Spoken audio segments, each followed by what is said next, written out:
2026 సంవత్సరం మరి మే నెల 7వ రాశి తులారాశి. ఈ తులారాశి ఎట్లా ఉందో చూద్దాం. ఈ తులారాశి దగ్గరికి వచ్చేప్పటికల్లా 4-5 గ్రహాలు బాగున్నాయండి. శని బాగున్నాడు, బుధుడు బాగున్నాడు, మంచి వ్యాపారం సాగుతుంది. శుక్రుడు బాగున్నాడు, శుక్రుడు వల్ల వివాహం అవుతుంది. గురువు వల్ల విదేశాలకు వెళ్ళే అవకాశం ఉంది.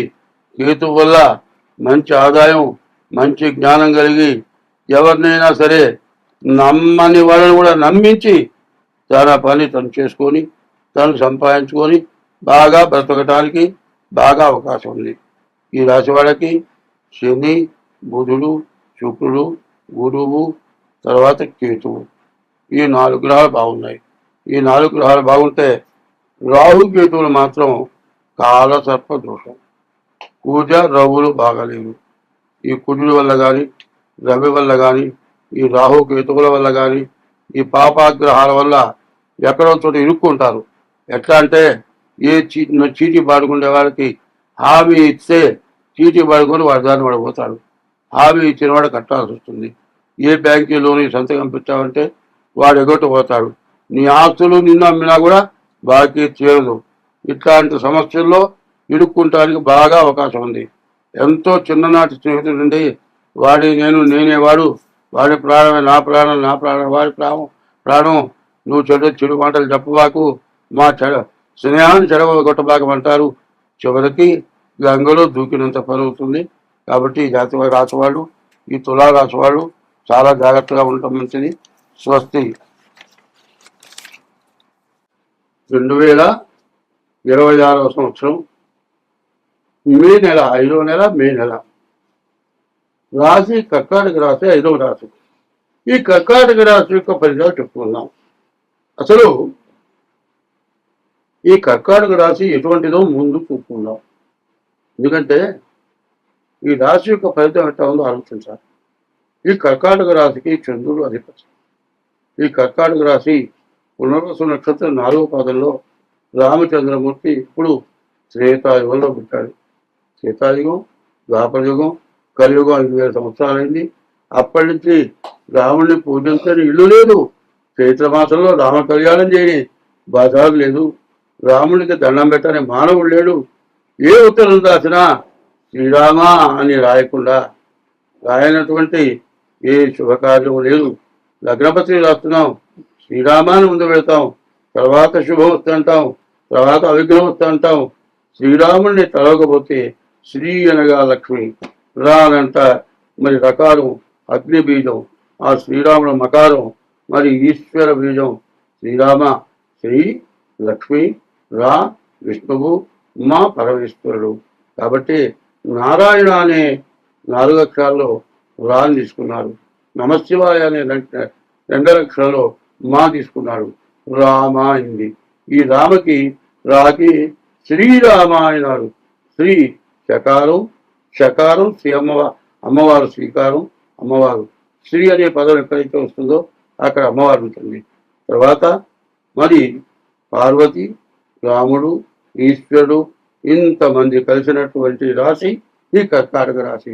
ఈ కర్కాటక రాశి పూర్వజన్మలో ఎంతో పుణ్యం చేసుకుంటేనే ఈ కర్కాటక రాశిని పుడతారు.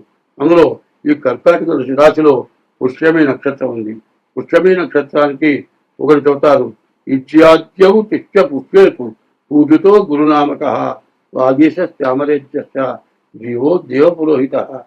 మరి ఈ పుష్యమి నక్షత్రం 10 మందిలో అందరికీ చెప్పగలిగిన స్థితిలో ఈ పుష్యమి నక్షత్రం అంటారు. మరి ఎవరికి కూడా అపకారం చేయరు, ఎంతో మంచిగా ఉంటారు. దేవతలకు గురువు ఎట్లా ఉంటాడో భూలోకంలో మానవులకి గురువుగా ఉంటాడు. పుష్యమి నక్షత్రంలో పుట్టినవాడు మంచి విద్యావంతుడు అవుతాడు, మంచి జ్ఞానవంతుడు అవుతాడు, దైవభక్తి కలిగినటువంటి వాడు అవుతాడు. అటువంటి పుష్యమి నక్షత్రానికి కర్కాటక రాశికి చంద్రుడు అధిపతి. మరి నవగ్రహాల్లో సూర్యచంద్రుడు ప్రధానమైన గ్రహాలు. అందులో ఆ చంద్రుడు ప్రధానమైన గ్రహం కావటం చేత పూర్వజన్మలో ఎంతో పుణ్యం చేసుకున్న వాళ్ళే ఈ కర్కాటక రాశిలో పుడతారు. ఈ కర్కాటక రాశిలో పుడితే ఎన్ని గ్రహాలు ఏమి చేయరు, ఎన్ని గ్రహాలు కూడా ఏమి చేయలేదు. ఎందుకంటే అంత బలవత్తరమైన రాశి, ఆ రాశి అంత గొప్ప రాశి. ఎటువంటి దాన్ని కూడా తప్పించు ఏమవుతుంది, ఒకడు ఏం చేస్తాడంటే వీడిని చంపి పారేద్దామని కత్తి తీసుకొని వస్తాడు. వాడి దగ్గరకు వచ్చి వాడి మొహం చూడగానే వాడు పిలిచి మర్యాద చేసి కూర్చోబెడతాడు. చంపటం ఏదో కత్తి ఏమిటో మర్చిపోతారు. ఎందుకంటే ఎటువంటి శత్రువుని కూడా మంచి చేసుకోగలిగిన రాశి కర్కాటక రాశి.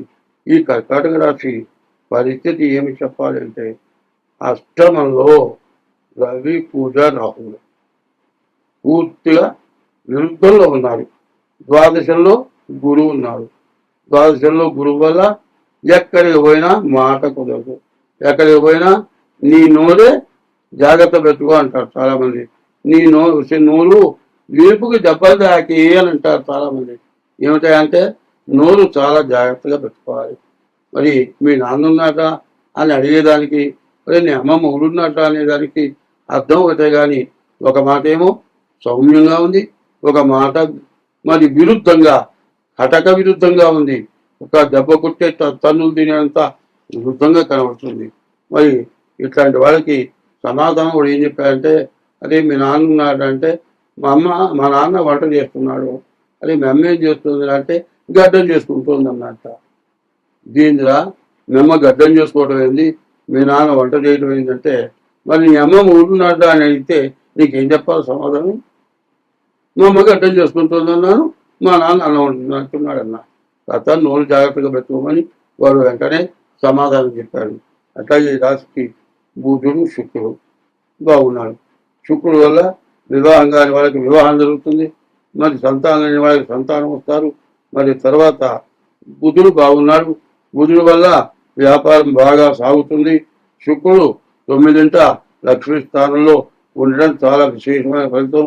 కానీ ఉన్న గ్రహాలు అన్నింటిలోకి కూడా 2 గ్రహాలే కర్కాటక రాశికి బాగున్నాయి. మిగతా గ్రహాలు పూర్తిగా బాగాలేదు. నువ్వు ఎంత సంపాదించినా, ఎంత కష్టపడ్డా, ఎంత మంచి చేసినా నీ కుటుంబానికి నువ్వు శత్రువువే. ప్రతి వాళ్ళకు కూడా శత్రువుగా కనపడతావు. కాబట్టి అంత మాత్రం చేత వాళ్ళు శత్రువుగా చూస్తున్నారని నువ్వు ఏమి గొడవ చేసుకోకూడదు. దైవము మానుష రూపేనా అన్నారు. దైవం మనిషి రూపంలో ఉంటాడట. ఎవరో గురువు ఉంటాడు నీకు, ఆ గురువు దగ్గర ఇవ్వు. కర్కాటక రాశికి గురువు ఖచ్చితంగా ఉంటాడు. ఆ గురువు దగ్గరికి పోయి నీ బాధలు చెప్పుకుంటే గురువు మార్గం చూపిస్తాడు. గురువు చెప్పిన మార్గం ప్రకారం నువ్వు నడుచుకో, నీకు అన్ని విధాలు బాగుంటుంది. కానీ ముఖ్యంగా చెప్పాలంటే కర్కాటక రాశి పరిస్థితి పూర్తిగా బాగాలేదు. ఆర్థికంగా బాగా ఇబ్బంది ఉంది. అనారోగ్యాలు కూడా బాగా ఎక్కువగా ఉన్నాయి.